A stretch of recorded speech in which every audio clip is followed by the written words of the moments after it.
Hi, Miranda, I'm an alcoholic. So I was saying to someone on the way here, like, I'm absolutely blank. I was sharing that with a few friends before the meeting. And I kind of, like, my head, like, I went to the bathroom to pray. And there was a line that I'd read somewhere, on social media probably, which went something like this. And then I realized what it's all about, which went that as long as there are people fighting to stay sober, we'll be right there fighting next to them. And that's what it is about, It isn't about me or my story. I think it's just about the hope that anybody can use this program to get better, really. And that's what my share is going to be about, And I guess the only way, so thank you so much for sharing. And the only way that I know how to share, because it's in the big book and it's something my sponsor always tells me, is just to share what it was like, what happened, and what it is now, because I suppose there's the hope that someone might just receive to kind of, take a stab at this program like I did. So if I go back to what it was like, the only thing that comes to mind was it was really tough. I'm sure everybody can relate to those years of struggling inactive. There was nothing nice about it, it was hell, really. And like if I go back to, we go back to our families, and there was nothing wrong. I had a very normal, well-functioning middle-class family. That's where I came from. My dad was a lawyer, my mom was a teacher, and we lived in a little town, and it was very happy. But I can remember being a child, one of the fundamental things I remember was I was never happy. I was consumed with fear. And unable to actually kind of connect with the normality of childhood. It was just difficult for me already. And I kind of never understood why. I would see my parents looking at me strangely, kind of going, the other kids are normal, there's something wrong with her, there's something different with her. And that was pretty much what followed me through my childhood. I didn't understand it. What I did do though, and I guess was my first form of escapism, which later became substances, was just kind of found myself reading books all the time. From the time I was about 6, I would be consumed in living in fantasy, and I pretty much did that. I isolated and read books because I found it difficult getting on with other kids. I didn't know how to normally interact with other kids, And I grew up into this teenager, and I found myself in a boarding school when I was 12, and it was kind of, in those days, it was a boarding school that was a little bit different, and we were pretty much allowed a lot of freedom, and for someone like me, that's really not good. I probably need to be somewhere where there are really strict, rigid rules, and it wasn't, pretty much. And I suppose I was that kind of kid in high school which would go like this. Someone would go, hey, listen, let's try this, and I'd go, I'm in. I don't for a moment think about it, think about consequences, kind of look at the decision. I'm impulsive, I'm in. Afterwards, I'd be dealing with the consequences of my choices, and they usually would be problematic. And that was the pattern in high school. Whether it was around drugs, or whether it was around boys, or whether it was around other substances, I was in. I was going to try everything. And I kind of realized at that point that what I liked about all of that was that it changed the way I feel. And I always wanted to change the way I felt. I didn't like how I felt. And the moment I discovered these things that could change the way I felt, I liked it. I thought that that was the answer to many, many things that I struggled with. So that's how my mindset developed, that this is the answer. This is what you need to keep exploring. That's going to make you better. And I did. I pretty much came back home from boarding school to finish my matric, or my grade 12. And it was difficult transitioning back in a school in South Africa and that kind of stuff, because I pretty much kind of partied myself out at boarding school. So I was like, come home, maybe, we can salvage this. So I did, and I think what I remember clearly about those years, I think it was 2 years, I did grade 11 and 12, was that I met the boy of my dreams. He was alcoholic. who bunked school and was sitting outside in the cafe while we were all at school, and I thought this is my soulmate, and our souls collided. Okay, and literally that was my fix, because that was him. And to be honest, we hooked up, and we both, I think, had the ability to finish our grade 12 well. Don't know how that happened, but it helped happen. I could get away with that. So did he, and we found ourselves in uni, and then we found ourselves getting married. So that was the equation that started my journey, because what happened in that moment was that one untreated alcoholic was marrying another untreated alcoholic. And the chaos started to manifest very quickly. Initially, like they talk about in the big book, our lives from the outside looked incredible. Like we were living in Johannesburg, and he was in corporate, and I was the head of a department at a hospital. It looked all nice, but what nobody could see was that when we came home, there was absolute discord, as there would be with two people drinking. And that's what it would be. It would be people just drinking and fighting. And what was sad about that, though, is that we thought the answer to that would be to introduce a child into that equation, and we did. My son. So that's what happened, and that pretty much kind of exploded, as it would. And at that stage, I suppose, what had happened was I know that what I was using at that time were a lot of diet pills. I was using a lot of sleepers. I was using a lot of tranquilizers. So in my eyes, he was the alcoholic. He had a problem, and he needed to change. What I didn't need to do was anything. So I left. In absolute judgment of this person, I walked out and said to him, you need to sort yourself out. And I suppose for a long while, his alcoholism masked mine, and when he was removed from the situation and I returned to Durban, was where my life truly fell apart 6 years ago. Well, longer than 6 years ago. 6 years ago was when I came into treatment. And it was because I left with my son, and I went back home to start a life in Durban, and pretty much was where I think my active addiction kind of took me onto levels of being unmanageable. I think for many, many years my life was this. My life consisted of me relying on my family to bail me out of situations, was relying on my dad to bail me out of financial situations. There were times I couldn't pay my levy or my rent, and I suppose for the purposes of my child, my family would help me all the time. I found it difficult to sustain a job. I moved from the hospitals to the universities to private practice because there was a problem with me. What I thought at that stage, there was a problem with all these institutions, quite frankly. They didn't get me, you know what I mean? There was that was happening. I also kind of went into this really victim kind of mode about woe is me, this is my life, I'm now raising my child alone, and it's really hard, it's really difficult, and it's really tiring, and therefore it gives me permission to behave the way I wanted to. And it did, according to me and my world. And that meant that I wanted to go out and party, that I wanted to go out and live this life that I supposedly felt I'd missed, as where it all started.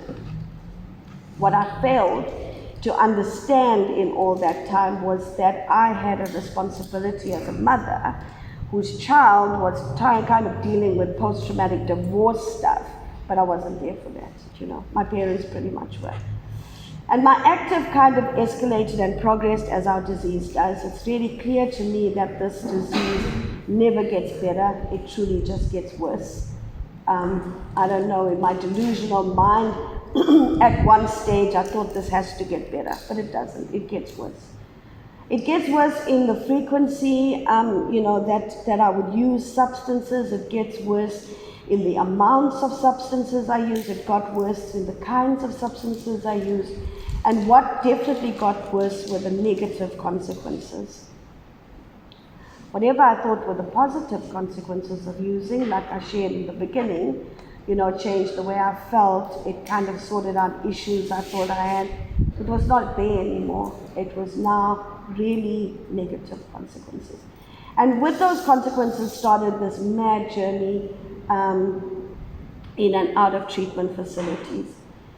And when they talk about the normal becoming abnormal, I think I relate to that strongly. Because for a large part of my life, I think the last 14 years really of my life, what was normal for me and my family and my son was for me to be in and out of rehab. It was normal because, I know that kids would ask my son, like, where's your mom? And he'd go, she's in rehab, don't worry about it.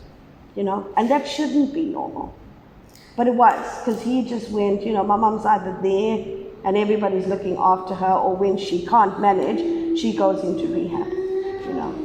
So when I connect to that, it's just such a selfish way of living, really. But that was pretty much my life. Like, I would go, and there would be situations where I think my untreated alcoholism kind of impacted on my family more than me for a large part of my active. I couldn't really see what the problem was. My attitude was simply, could you just leave me alone to get on with this? My life is hard, and these are the reasons. And in between, there were things that kind of fueled this, like I lost a brother in a car accident, and then that became another excuse to keep drinking, However tragic the circumstances were, and the fact that I might have been the first person sitting next to him when he died, what I did was take my family hostage with that, and that's the kind of stuff I did. So again, I kind of got away with that stuff because they were going, oh, let's not push Miranda, because then this is going to happen. Let's just all walk on eggshells around her. And I think that happened for a long time. If my family got any courage, they'd put me back into a treatment facility, but that would be after them, like, really being scared to confront me about this problem. Anyway, as it goes, there were things that happened in my life where, like being a typical alcoholic, what I found was that my pattern was to be drawn to men who are alcoholics. I loved it, it was literally, I almost think I kind of was drawn to the toxicity or the unhealthiness, as I came to figure out while I was in treatment. And I found myself hooking up with a number of people, and then eventually with this one guy who I lived with for 6 years, and it was mayhem. It was just chaos, with two people using and lying and cheating and stealing and manipulating. It was chaos. And again, the result of that was my son saying to me, like, I'm not doing this anymore. Because I was one of those selfish, careless alcoholics where I would do it while Yash was around. It was very visible. If you don't like what's happening in my house, then leave. And he did. He did. He went to live with my parents, who pretty much have raised my child. And what I did with that was go, how dare he? How dare he leave me? Right? And again, instead of what I think would be, and I don't like using the word normal, but I think what would be a fairly normal reaction for a mom to sit down and go, if my son has moved out of my house and my drinking is a problem, then maybe I just should stop. But my head went to, well, how dare he leave? And so my drinking got worse. And there were consequences. There were car accidents in which I wasn't driving, but the driver died, and there were massive court cases. And again, I think a normal alcoholic would go, I think I need to look at that now, because that's someone who's just lost their life in a car crash. I drank more around that stuff. And that's how it progressed, until the point where, again, it was a treatment center, and I'd come out and things would be fine for a while. And I think what I did kind of think at that point in my life was, this is how my life was going to be. That for bits of my life I would be okay, and I'd really, really try, and I had the best intentions to stop. And then everything would fall apart, and I'd go to a treatment facility, and I'd come out and I'd go, okay, for a while I'm going to try with the best intentions.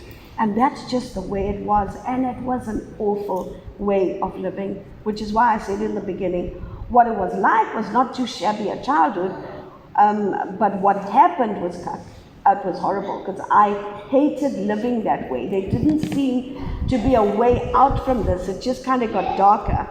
So to fast forward, I think my last 2 years of active were pretty much me living in an apartment with the blinds down, all by myself, using the whole day, but being so good at lying that my family had no idea that I was using. They, for a while, because I was studying, which I did.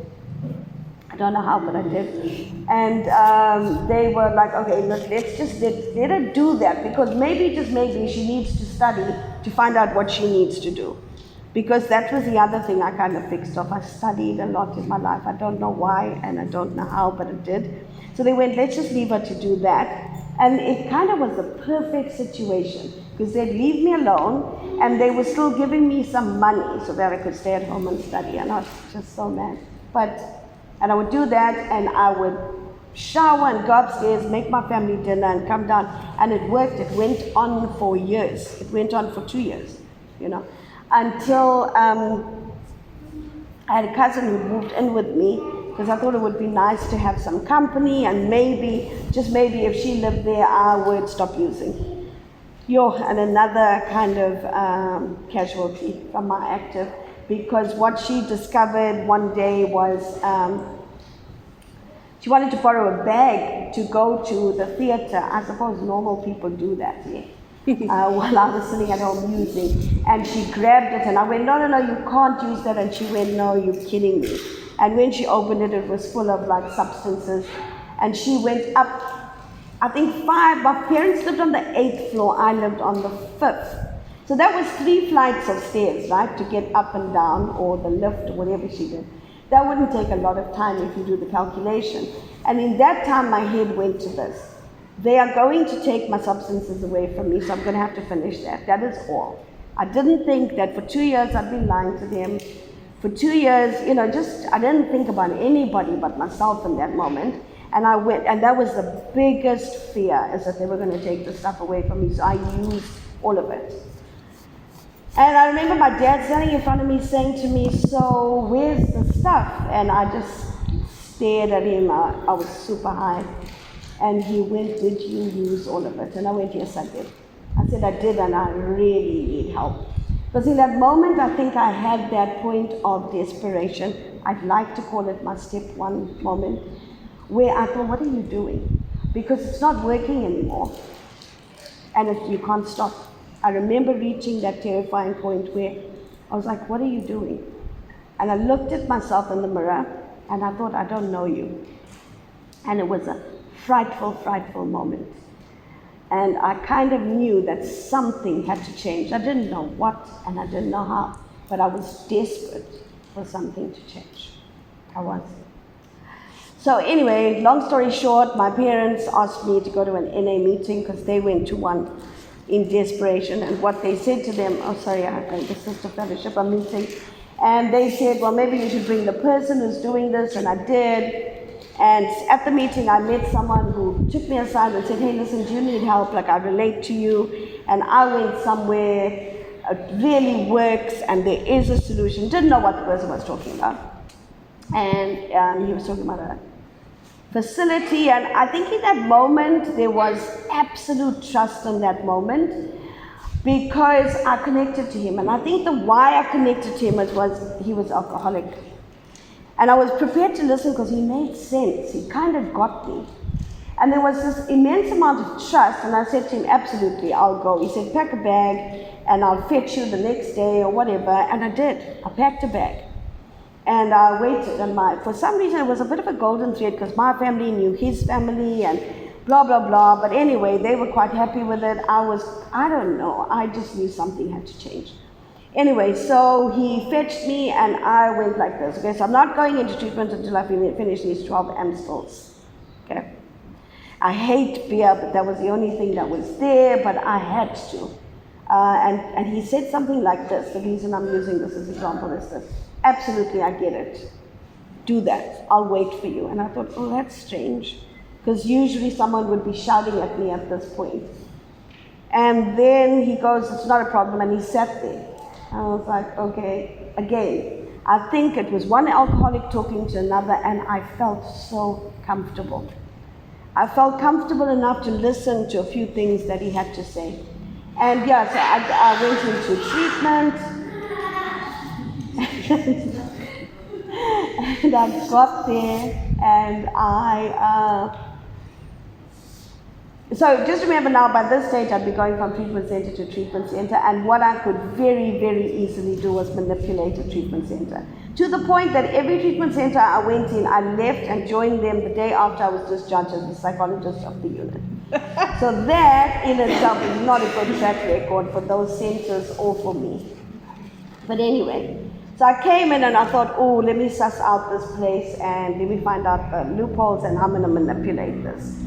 I think by day 10, I got such a wake-up call. I went, okay, this is not going to work. They have got my number. And that, I think, was the turning point for me, that people could see me. People knew me because they were me.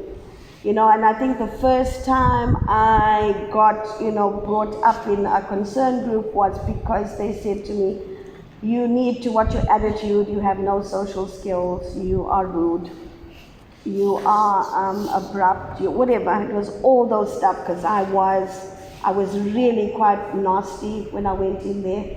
And I kind of was like, you know who I am? And they went, yes, yes, we do. And that was my moment of humility, because they did. Right? I was any other alcoholic struggling with untreated alcoholism, wanting to get better, I think. Because I think at some level when I went into treatment, the one thing that was on my side was there was a willingness. Because my willingness is always proportional to my pain. And I must admit, at the end of that active, I was in pain. So I had some willingness. And then what I had struggled with is I had to become open-minded, because that's all I needed to be. I was very skeptical. I've never tried AA, never tried the 12 steps. However, I was one of those arrogant alcoholics who had an opinion about it, though. Okay? And so it was treated very well, because my sponsor said to me, well, try it. Try it. Maybe it just might work for you. If it doesn't, it's okay. So I kind of did. And I think the turning point with this program was doing my step 1. It was my statement of truth, and for the first time I could see what the problem was. And the problem after 14 years was simply this: when you're alcoholic, you simply lose the choice of being able to drink. I was like, wow, that is so easy. That all I need to do is never drink again was the start of it. The start of it was abstinence for me. And it was a turning point for me when I remember reading that is, stop fighting it. By the virtue that you're alcoholic, can't drink. Don't have the choice of drinking. Right? The whole concept of the physical craving and the spiritual malady, the obsession, the compulsion, for the first time made sense to me. And that's when I went, oh, maybe there's something in this program. And I think what I had to remain, and what I found in my recovery for the last 6 years, is I've had to remain open-minded. Because there's always someone sitting here, whether it be an old-timer or a newcomer, who has something valuable to offer me if I have an open mind. Because someone may have an experience or even an opinion that might make a drastic change to my life. And that's the one thing I've learned here, is not to be closed-minded about anything. Anything I've heard in these rooms, or just generally anything in life. That's been a massive point for me, because I'm this kind of person. If I go to a restaurant and I like the prawns, right, I will only order that. I will never order something else until I order a steak, and then I go, wow, that's amazing. Why didn't I do that before? Because that's how rigid I am. Recovery has taught me to try the steak, right? It's like simple stuff like that for me. That's massive, because I'm just not that kind of person. Or even, to be honest, like I struggle. I think the biggest way that, like I had to dig deep and I had to get super honest and own the fact that I am not a responsible mother. I've been absent from my son's life. And I have been a shabby daughter. I'm not productive. My ego will tell me that I'm successful, an amazing mother, right? And I will cite all the wonderful places I worked at, which I have, but at that point in time, 6 years ago, my parents were paying for me to be in treatment, trying to get me better and looking after my son. They weren't successes following me. right? I was a dysfunctional alcoholic sitting in rehab like everybody else. And I suppose what I had to do was have that ego bash to connect with my real self, which was, this is who you are. If you want to change that, you can, right? But you got to connect with who you are. Because my ego would get in the way of telling me that I was a whole lot of other things that I may have been or may have wanted to be, but not who I am. And I suppose that's the point I had to start with. This is who you are. You're in rehab again. The last 14 years has consisted with treatment centers. You found no way out. You haven't been able to sustain yourself. You're a grown-ass donkey. Come, get better, was where I was at. Become a good mother and go and look after your child, was my reality. Because the only legacy I was leaving my child up to the point was that I loved alcohol more than him. You know, and I had the chance then to change that. And that's what I want to say is what it's like now. It's about change, this program. It's about transformation. It's about drastic change. Right? And my favorite share at the moment is Tom B. and Emotional Sobriety, where he talks about drastic change and transformation. And it has been, because if I look at myself when I walked into that place 6 years ago, or the last 14 years of active, to who I am now, it's massive, you know. My life was hell, but the life I know today is better than it's ever been in my life because of this program. I know I'm perfectly exactly where I'm meant to be, and I'm happy. Or rather, I'm serene. I have this peace and this calm that I can remember searching for all my life, but never getting there. I don't know what it is. I'd like to call it love, or I'd like to call it God, but something's full here in me today. And yes, I'm not trying to say that every day is amazing or I get it right, but even when I don't, and there are bad times and bad things and conflict, I still have this thing, which I'm assuming is a spiritual awakening in God, right? Because it came after I'd finished the 12 steps. And I'm grateful for that, because I did not know that this simple program was a way out of that chaotic life.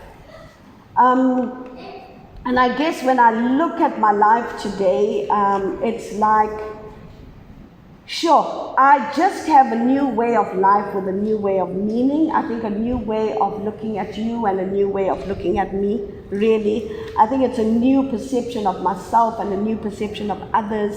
I think it's about not striving for perfectionism anymore, but being quite happy with just progress or being a good enoughness, you know, which is different from me, kind of being authentic and vulnerable, or being me with a sense of who I really am, which means without ego, is that at times I become needy, clingy, and a very insecure person who has issues of inadequacy, but the program allows me to deal with that.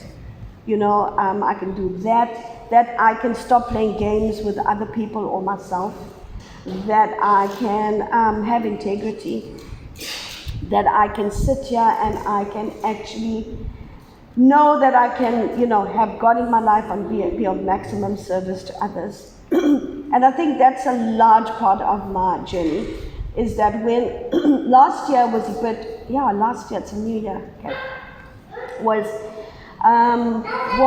a year, and I'm always going to say, of transformation still. You know, it was a year of a lot of changes, and I think what I've come to understand about this program, that the growth never stops, that this recovery program is, for me, and my experience, is a process. There's never a destination. It's something that's going to be with me all my life, and if I have enough humility, I can keep growing, which I need to. Because last year was a year of boundaries, it was a year of changes, it was a year of reviewing friendships and kind of looking at where I haven't been a good friend, where I have been problematic, where I lose my voice and I don't tell people when I don't like something, or I don't tell people when I do like something, or when I do need something, or when they've hurt me. And then I get voiceless and a victim and resentful, except this program teaches me to be able to have healthy relationships, and it's been a lot of that. A lot of exploration around friendships, a lot of exploration around, and I suppose at the end of last year, I kind of knew what I want and who I want and who I don't want in my life. I kind of also looked at the fact that I based my life and I based my recovery on everybody else's opinion. It mattered to me that you affirmed what I was doing and you acknowledged it. I have a big issue with that. I'll come to that as well. You know, that it always was dependent on another person. And again, I took that power back. Or I'm trying. I don't get it right every day, but I had to work a lot on that I need to look at myself. And recovery affords me this opportunity to look at myself and be factual. Do you think you're successful today? Yes, I am in my recovery and my life to some point. I'm a responsible mother today. I'm that daughter who can be there to bury her mother and be there for her dad who was married to her for 58 years. I have solid friendships. I contribute to people's lives. Yes, I am successful. Right? Am I responsible? Absolutely. When my son needs me or phones me, I pick up the phone and I'm in Durban. It's different. Right? Do I have integrity? Yes. I try to do the next right thing when nobody's looking. Are you involved in helping people? Absolutely. Right? When I found that I was caught up in myself and all these fears, what I did was promptly dump myself back into service. Solidly, like I'd done in my first year, and it made a massive difference. The mini convention and the service committee being part of it was incredibly useful in helping me. Because with service, I get out of myself, and then we try and fight to keep other people sober. Right? I'm still involved in the First Sister Fellowship. A lot of my service is in the, on phone lines, sponsoring. I love it. My girls keep me well. It's nothing I love more than sponsoring. Because somebody turned around and helped me when I didn't know a way out, and I want to do that for the woman who doesn't know a way out. It's pretty much that simple for me,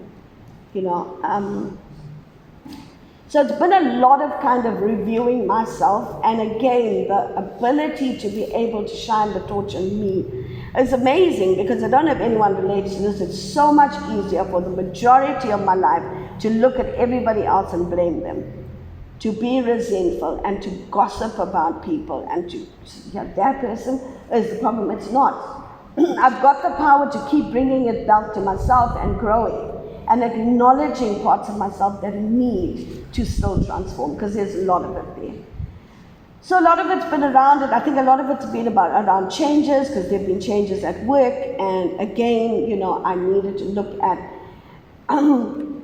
do I feel that I do my job to the best of my ability and I'm inadequate? And as much as it sounds so simple, I had to work hard on that, because I constantly go to, I don't know.